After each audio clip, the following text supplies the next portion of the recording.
For me, para maging successful ka, you should have your own creation of dishes. Meron dapat yung mga client na mga guests na dinadayo sa restaurant mo. Not just ordinary food na makakain mo kung saan lang. Ganun.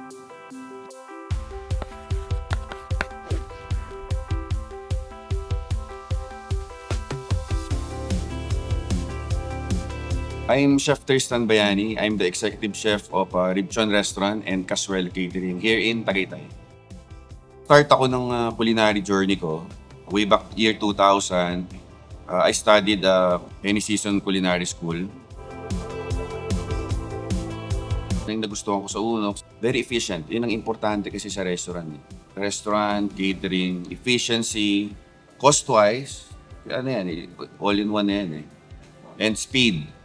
Siya sirain, alam mo yun, since nasa akin yung ano ko is calibration lang yung nag-calibrate lang for 4 years.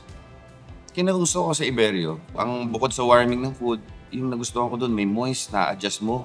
Yung moisture, yung heat, pwede mong adjust. And yun yung sinasabi ko nga, yung efficiency, lalo na sa catering. For example, dito sa restaurant, pagka weekends puno dito eh. So mag may Iberio ako, kung 12 ang kainan, mga 10 o'clock, 9, 8, pwede na ako maglagay ng mga food ko na, especially mga ribs.